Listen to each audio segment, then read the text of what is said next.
Et, euh, Bonjour les fans, bonjour les passionnés, bonjour les amoureux du lapin. Bienvenue sur la chaîne Ibidon Famille, la chaîne de développement de l'agriculture de l'élevage en Afrique.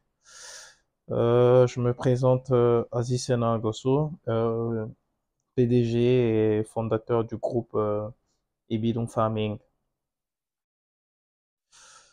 Je tiens à remercier déjà tous ces gens-là qui m'ont soutenu pendant ces derniers jours avec la perte de mon frère.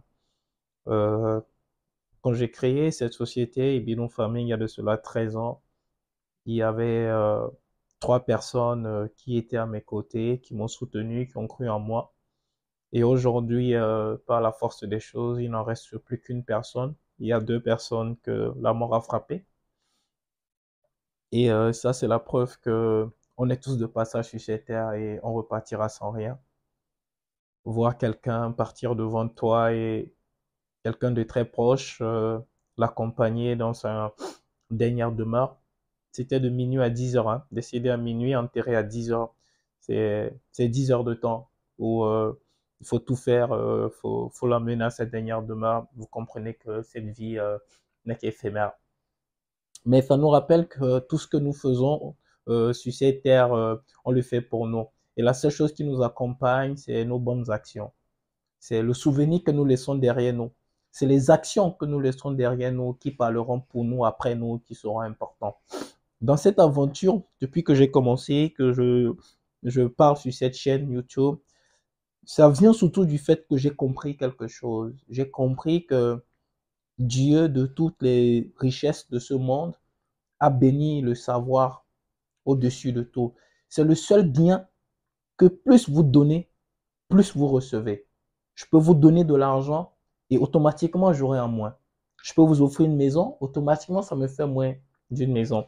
Mais le savoir, c'est tout autre chose. Le savoir, c'est au moment où je vous enseigne une science, je gagne en maîtrise de cette science. Et où Dieu est merveilleux, il dit, chaque fois que cette personne enseignera ces sciences à quelqu'un d'autre ou que cette personne vivra de la science que je l'ai enseignée, ça me fera des bénédictions. C'est ainsi que, vous voyez, parfois j'ai comme l'impression que ma vie est une grâce parce qu'il y a certaines choses qui m'arrivent, je me dis pourquoi moi, mais ce n'est rien d'autre que toutes ces personnes qui prient pour moi, qui m'accompagnent chaque jour. J'ai eu une chance dans ma vie, c'est celle de pouvoir visiter l'élevage le plus moderne et le plus performant au monde. Je veux parler du centre de sélection génétique des femmes. Et le PDG m'a dit, on t'a donné une opportunité qu'on n'a pas donnée à beaucoup d'Européens. Tu es un privilégié. Je dis ça pourquoi? Je dis ça pourquoi? Parce que quand je suis entré dans ce centre, j'ai compris à quel point l'Afrique était en retard. Nous sommes en retard. Je suis en retard. Parce que on dit tant qu'il y a encore à faire, on considère que rien n'est fait. Il était temps à travers cette chaîne de pouvoir booster les gens, de pouvoir révéler en fait c'était quoi euh, les vraies problématiques de l'élevage de la paix en Afrique. Mais pour le faire, on avait tout de suite identifié 4 piliers de développement de la cuniculture. On a la génétique, on a l'aliment, on a l'environnement et puis on a la formation. Alors, si j'avais dit aux éleveurs africains, commençons d'abord par la formation. Ensuite, on va régler le problème de l'environnement. Ensuite, on va régler le problème de l'aliment. Et derrière, problème de génétique. Je n'aurais eu personne qui allait me suivre. Personne. Parce qu'en réalité, les gens aiment voir dans quoi ils investissent. D'accord? Mais toujours est-il qu'il y a un paramètre qui m'a séduit dans cette gamme Optima, c'est la résistance. La résistance. C'est quelque chose d'impeccable, d'incroyable. Cette génétique est sélectionnée sur un point commun au niveau des maladies. C'est-à-dire maladies respiratoires, infectieuses et digestives. C'est quelque chose de top. Et également, la résistance au changement environnemental. C'est ça qui m'a permis, avant de croire ça, de tester cette gamme. Et depuis, ça fait pratiquement plus de 2 ans qu'on a ramené ces lapins en Afrique. Et on a commencé par 2 pays, le Mali et puis le Bénin. Pourquoi le Mali? Parce que je sais que c'est un pays qui fait très chaud. Donc, il m'a fallu tester cette gamme-là au Mali. J'ai mis les animaux dans un bâtiment où il faisait excessivement chaud. Et croyez-moi, les animaux ont survécu. C'est là que j'ai dit, tiens, j'ai ce qu'il me faut. Nous avons fait une importation dans certains pays et aujourd'hui, je remercie Dieu. La gamme Optima est dans pratiquement 12 pays africains. 12 pays africains, je vous dis, où les résultats parlent d'eux-mêmes. J'ai entendu certains dire que, bon, quand on parle de gamme Optima, les gens nous disent que, bon, voilà, qu'il n'y a que des avantages, il n'y a pas d'inconvénients. Non. Mais je dis toujours, celui qui n'a pas fait l'enquête n'a pas droit à la parole. Et quand on sait qu'on est dans un schéma où on veut grandir, on veut améliorer les choses, on veut aller vers l'avant, on ne se concentre que sur les aspects positifs. Nul n'est parfait. La gamme Optima, ce n'est pas des lapins immortels. Ce n'est pas des super lapins, ce sont des lapins avec une génétique bien travaillée et stable. Et quand on vous donne ces lapins, on vous a même donné les schémas de sélection génétique, où tout est normal.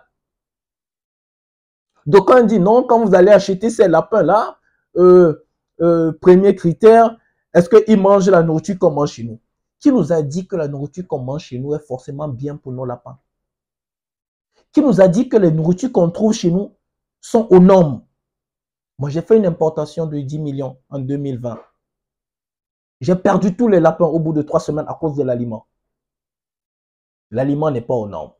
Lorsque vous rencontrez une bonne génétique, ça vous révèle les défaillances et tous les problèmes que vous avez. Et aujourd'hui, c'est ce que la gamme Optima est en train de faire. Elle est en train de nous rappeler que nous n'avons pas encore atteint le niveau de performance qu'il faut au niveau de nos aliments. Parce qu'une femelle qui donne 3 lapins, qui allaite les 3 lapins, n'a pas les mêmes exigences uniquement qu'une femelle qui vous donne 14, 15. Puis encore, il y a d'autres qui en première mise bas n'ont pas respecté ce que je leur ai dit. Je vous ai dit, première mise bas, lorsque la femelle fait, même si elle fait 16, moi j'ai vu une femelle dans ma vie qui a fait 25. Laissez que 8 laporaux à cette femelle-là en première mise bas. Parce que première mise bas, elle grandit encore. Deuxième mise bas, elle grandit encore. C'est en troisième mise bas qu'elle a atteint sa courbe de croissance normale. Une femelle qui est en première mise bas vous donne 16 et vous laissez les laporaux à la femelle, qu'est-ce qui va se passer? Elle va épuiser ses ressources nutritionnelles. Et pour allaiter les laporaux, elle va aller puiser maintenant, parce que le lait c'est du calcium, elle va aller puiser dans ses réserves osseuses. Et quand elle va le faire, quelle est la conséquence derrière? Vous allez voir au bout d'un moment, cette femelle-là va être paralysée de l'arrière-train. Et beaucoup ont connu ce problème-là. Ils ne comprennent pas pourquoi. Mais voilà, c'est eux qui n'ont pas respecté. Le deuxième élément, on nous parle des problèmes environnementaux, est-ce qu'ils sont adaptés à notre milieu et tout. Mais écoutez les gars, y a-t-il un seul élevage industriel en Afrique? Afrique de l'Ouest, Afrique centrale? Y a-t-il un seul élevage industriel qui répond aux normes? Est-ce qu'on en a? Non, on n'en a pas. Y a-t-il quelqu'un qui peut se lever pour dire que oui, j'ai du matériel adapté au lapin? Le grillage que nous utilisons tous, c'est un grillage 1,4 mm. Le vrai grillage du lapin, c'est du grillage 3 mm. Mais ce n'est pas parce qu'on a eu des lapins de 2,5 kg max en 2 ans que vous allez croire que ce matériel qui était adapté à des lapins de 2,5 kg sera adapté à des lapins qui peuvent aller à 12 kg. Vous avez des gros monstres. Les femelles vont monter jusqu'à 7-8 kg. 3 fois la taille de nos femelles locales. Les mâles vont monter jusqu'à 10-12 kg. Vous allez les mettre dans le même matériel? Non les gars, soyons sincères. Ça ne suffit pas. Troisième élément. On parle de la compétence. Mais les gars, on vient de lancer une masterclass. Ça fait une semaine. Il y a un qui a dit à la entame, il dit, Monsieur Aziz, après la formation là, d'introduction, je suis rentré, j'avais des palpitations au cœur. J'avais mal. C'est un peu comme certaines des autres formations qui disaient, monsieur, vous nous donnez le gourmet. Parce que vous nous rappelez que nous sommes à l'origine de nos pertes depuis des années. Ou ceux qui ne se sont pas encore lancés, Ils remercient Dieu de n'avoir pas pu commencer l'activité encore. Parce qu'ils savent, ils savent qu'ils vont commencer l'activité dans de meilleures conditions. La compétence, le savoir est quelque chose d'indispensable. La cuniculture ne s'improvise pas. Soit vous connaissez, soit vous ne connaissez pas. C'est un élevage de précision. Il faut se former. Il faut se former. L'autre élément, et ça c'est très important, beaucoup, soi-disant on les a donné la gamme Optima, on est responsable de tout ce qui vient après. Moi je dis, moi ce dans quoi j'ai été formé, c'est la génétique. C'est la génétique. Mais parce qu'on les a vendus la gamme Optima, on est responsable de l'aliment. On est responsable du matériel de l'élevage, on est responsable du suivi. Il m'arrive de faire des réunions de 20h à 2h du matin pour pouvoir parler aux éleveurs, les détenteurs de la gamme Optima, pour pouvoir les former, pour pouvoir résoudre. Et c'est dire que toute importation qui se fait, je prends toujours un billet d'avion pour être dans ce pays-là, pour former les éleveurs en fonction du guide, pour les expliquer les choses à l'aéroport avant que chacun ne parte avec ses lapins. Mais quand vous êtes un professeur, que vous êtes devant et que vous donnez un cours, il y aura des premiers, il y aura des derniers de la classe. S'il y a eu un premier, c'est parce qu'il a suivi, il a respecté. S'il y a un dernier, c'est parce qu'il a dit, bon, je m'en fous, il a fait ce qu'il veut. Donc chacun doit être en mesure aujourd'hui de pouvoir assumer ce qu'il a fait.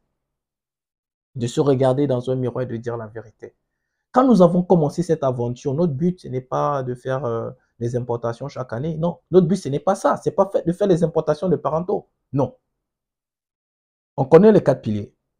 On a l'environnement, la génétique, l'aliment et puis la formation. Mais si on avait dit aux gens, formez-vous, améliorez votre environnement, cherchez le bon aliment avant d'aller chercher le lapin en dernier, qui se serait lancé? Personne. Personne. Mais on a dit on va faire avec les moyens qu'on a parce que nous-mêmes, c'est 13 ans où on a fait avec des solutions locales. La dernière fois, j'ai le recteur de l'EPAC qui est venu, qui me dit, mais Aziz, ce qui m'impressionne avec toi, c'est que chez toi, j'ai vu du matériel que je vois partout. Mais la seule différence, c'est que toi, tu as su valoriser ce matériel-là tout en respectant les normes d'élevage. Chapeau, respect. On peut bien faire avec ce qu'on a. Lorsqu'on a ramené cette gamme-là, vendre 5, 6 lapins aux gens, ce n'est pas ça le but. Le but, c'était de permettre aux gens de tester, eux-mêmes de voir et de comparer avec ce qu'ils ont, chose qu'ils ont fait. Et aujourd'hui, ils sont satisfaits. Ce qui me fait mal, encore, pas qui me fait mal, mais qui me désole, c'est que la plupart des gens qui viennent parler de la gamme Optima sur les réseaux n'ont eux-mêmes jamais importé la gamme Optima, n'ont eux-mêmes jamais acheté la gamme Optima. Jamais, je vous dis. Ils vont aller faire des photos dans des fermes des gens que nous, je dis moi que j'ai installé, que j'ai construit, avec des lapins parentaux que nous, on a livrés, dans des caisses que nous, on a livrées. Mais eux-mêmes, ils n'ont jamais acheté la gamme Optima. Mais comment tu viens parler de quelque chose que tu n'as jamais eu, que tu ne sais pas comment ça se passe, que tu n'as jamais toi-même expérimenté? Parce que la plupart de ces gens n'ont même pas de ferme. Si aujourd'hui, ils semblent vouloir avoir des fermes, c'est avec l'argent des descendants qui vont se débrouiller pour faire un petit truc pour montrer. Et ça, moi je dis, c'est l'histoire du cowboy et du renard. Tout profiteur vieux dépend de celui qui l'écoute. Et les gens sont souvent à l'affût du moins cher que finalement ça les coûte très cher. Ça va les coûter très cher. Je dis ça pourquoi? Récemment,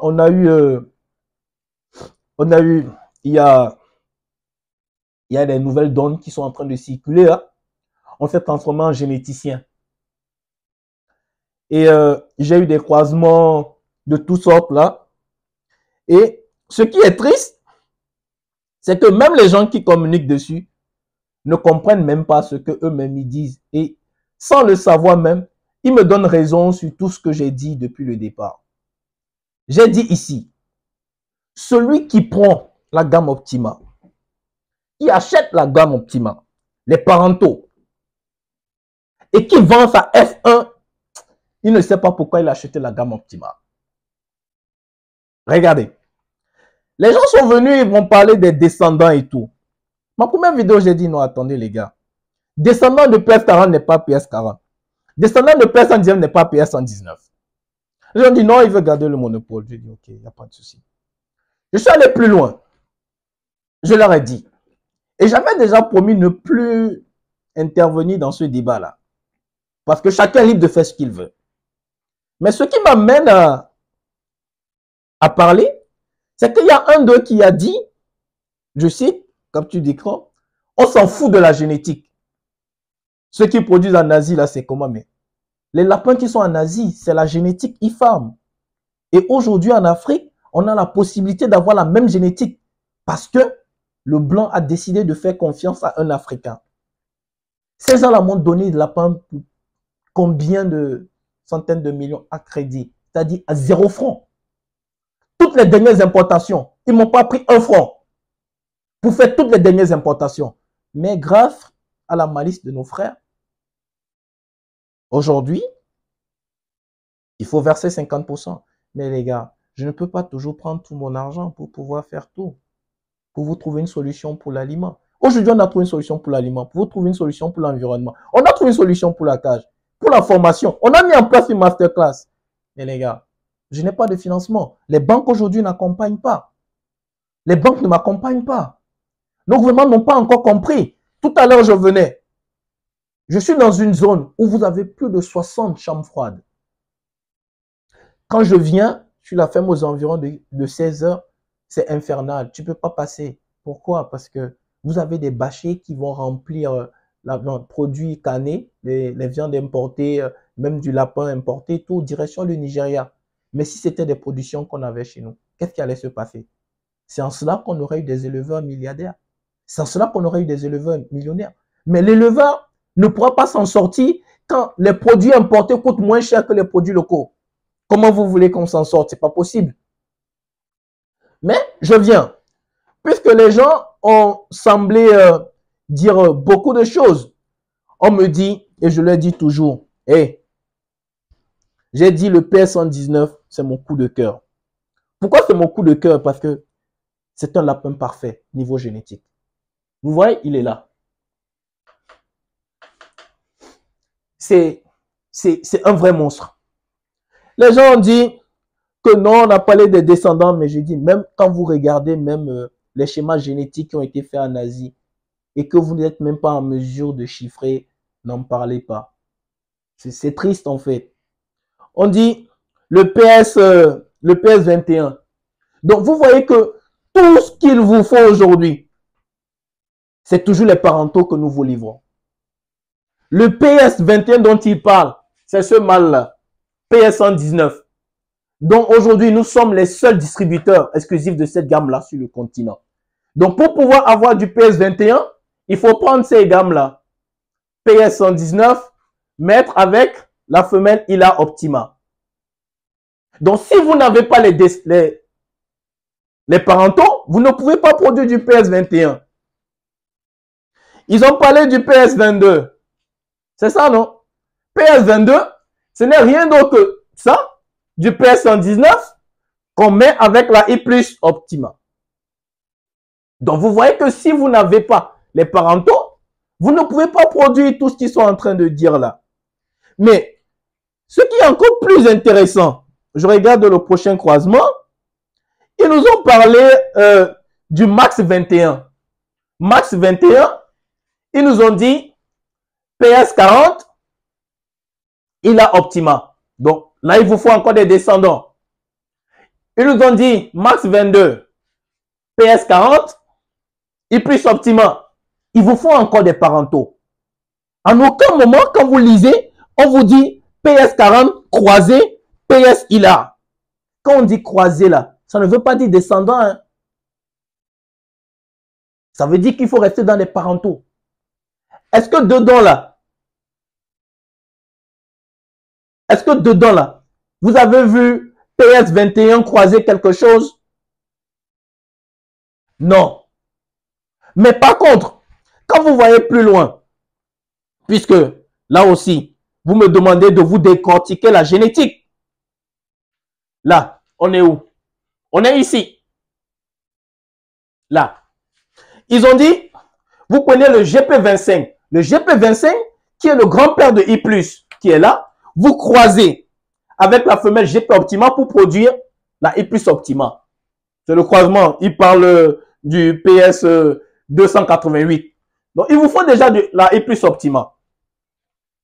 Donc, ça, c'est tout ce qui est au-dessus là, c'est rien. Mais par contre, toujours pour leur montrer la puissance de cette génétique, là, ils ont conçu déjà la femelle. Mais maintenant, ils veulent savoir comment choisir le mâle. Et regardez ce que j'ai dit. J'ai dit dans une vidéo, lorsque vous voulez maintenir le potentiel génétique, lorsque vous avez sélectionné dans la descendance les descendants de la gamme Optima, des femelles, et aller chercher le mâle à l'étage supérieur. Et c'est ce que ces gens-là ont fait. Ils ont pris, pour pouvoir avoir le mâle PS88, ils ont pris la femelle GP Optima. Ils ont croisé avec le mâle PS119. Ça les a donné une génétique. Et c'est cette génétique-là, partant de là, d'un grand parental avec un parental, qui vont croiser avec la E+. Pourquoi? Parce que le mâle qu'ils veulent, ils veulent pouvoir avoir du sang, de la GP, pour avoir un matériel génétique supérieur au I+. C'est ça qui vous donne le PS288. Et il y a des gens qui, sans rien connaître de la génétique, ont même tagué des images. Mais on va leur expliquer. Ce n'est pas qu'on les combat, hein, comprenez. On veut juste les expliquer ce qu'ils n'arrivent pas à comprendre. C'est pas compliqué. D'accord? On va plus loin. On nous parle du PS200. Parce que lui-même, ça va lui permettre de comprendre ce qu'il a posté. Parce qu'apparemment, il ne comprend pas. On nous parle du PS200. Le PS200, c'est quoi? On vient au niveau des grands parentaux. On a le NGPC, la GP Optima. Ça donne quoi? Ça donne ici, sur la descendance, des PS ILA Optima. Mais sauf que sur la descendance, ça vous fait des mâles et des femelles. N'est-ce pas? Mais IFAM, nous, on ne distribue que des femelles. Parce qu'au niveau des mâles, on a des mâles PS40, PS119 qui sont de niveau génétique au-dessus des mâles ILA Optima. D'accord? Donc, qu'est-ce qu'ils ont fait?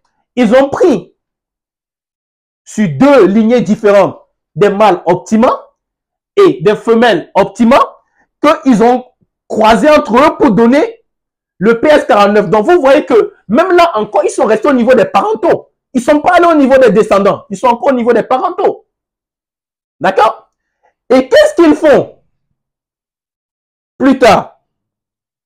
Ils vont prendre maintenant la base femelle du PS49, c'est-à-dire le croisement entre le Hilar Optima et le Hilar Optima, les deux, ils vont prendre la base femelle. Et c'est ça que je vous ai dit. Lorsque vous allez dans les descendants, le PS49 est un descendant. Ils ont pris la base femelle pour pouvoir croiser maintenant avec du PS119. Et ça les a donné le PS2000. Et le PS2000, ils ont croisé maintenant avec du californien. Du pur californien en base mâle. Pour pouvoir avoir le PS2000. Mais les gars, comment on va vous expliquer les choses? Dedans, vous vous rendez compte. Vous vous rendez compte. On parle du PS275. Ils sont partis encore des grands parentaux NGPC, GP Optima. Les grands parentaux du ILA. Ils ont eu PS ILA+, en femelle. Ils ont pris la femelle. Ils ont pris la femelle. PS ILA+. Et c'est ça qui donne le PS49. On vous a expliqué. Même sans savoir, vous voyez, c'est la femelle PS49. Donc, c'est-à-dire sur la descendance des ILA, ils ont pris en première génération la F1, ils ont sélectionné des femelles. L'insulte femelle est là. Ils ont pris le mâle PS119. Ça a donné. Et c'est des femelles. Vous voyez qu'ils n'ont pas pris. Oh, vraiment, les gens sont terribles, quoi. Ils n'ont pas pris au niveau encore de la descendance. Ils n'ont pas pris des mâles au niveau des PS2000. Ils ont pris des femelles qu'ils sont allés encore accoupler avec du PS119 au-dessus. Donc, ils prennent toujours le niveau inférieur pour aller accoupler encore avec du PS119 au-dessus pour pouvoir produire du PS275. Les gars, je suis fatigué de dire la même chose. Je suis fatigué de raconter les mêmes choses, c'est-à-dire des choses aussi élémentaires. Moi, je dis, vous voulez parler génétique, venez, on va s'asseoir, parler génétique. Si vous ne comprenez pas, venez, on va vous expliquer. Mais arrêtez de dire des choses que vous ne connaissez pas. Sous prétexte, vous voulez vendre des choses. Ça fait 60 ans qu'il y a des importations en Afrique. L'Afrique est toujours derrière. Vous n'êtes pas fatigué de voir notre continent tel qu'il est? Chaque jour, j'ai au moins des centaines de bâchers qui vont vers le Nigeria. Je suis dans une zone industrielle. J'ai mal quand je vois ça parce que c'est de l'argent que nous, on pouvait gagner. C'est de la richesse qu'on pouvait garder dans notre pays. Mais il faut qu'on comprenne, qu'on arrête ces bêtises, qu'on arrête ça. Je vous ai donné tous les astuces et même dans tous les croisements que vous venez de voir, je viens de vous expliquer. Toujours dans la descendance. Sélectionnez les femelles. Les mâles, cherchez toujours les parentaux. Parce que, je vais vous dire, dans aucun endroit au niveau du site internet de IFAM, vous avez vu les grands parentaux lignés mâles. Aucun. Aucun. Vous ne voyez que des lignées femelles qui sont à votre disposition. Même en Asie, on les a livrés que des lignées femelles. Même les grands parentaux qu'on envoie en Asie, c'était que des lignées femelles. NGPC, GP25, GP Optima. Mais nous, en Afrique, parce qu'ils ont fait confiance à un individu, ils m'ont donné toutes les souches pour pouvoir accomplir un travail. Celui d'accompagner mon continent vers le développement de cette filière. Et moi, je le dis, dans le l'élevage de lapin, il n'y a pas d'à peu près. Il n'y a que l'excellence. Même si on est 5, à 5, on va faire le travail. Ceux qui voudront nous suivre, vous pouvez signer que vous avez réussi. Ceux qui cherchent toujours des lapins moins chers, allez-y là où vous voulez. Parce que les gens, vous devez comprendre. Celui qui vous vend les descendants, vous allez vendre quoi à qui? Vous allez vendre les descendants. Et je vais le répéter. Je ne suis pas le premier à faire des importations. On a eu la I+, en Côte d'Ivoire. On l'a détruit avec cette mentalité-là. On cherche toujours. On cherche ce qu'on va manger aujourd'hui, qui va finir aujourd'hui. On n'a jamais pensé à l'avenir. Aujourd'hui, il faut qu'on pense à l'avenir du continent africain. Pour pouvoir démocratiser tout ça, on a pris de construire des centres de sélection dans tous les pays africains pour faire une seule importation par an, rien que pour renouveler le sang et permettre de produire des parentaux sur place en Afrique. Mais je ne peux pas y arriver seul. J'ai besoin de vous. On a besoin aujourd'hui, au niveau où on a atteint, des investisseurs pour nous permettre d'atteindre ça. Aujourd'hui, on pense ouvrir notre capital pour permettre à ceux qui veulent vraiment contribuer au développement de cette filière, au développement de l'Afrique, de venir participer.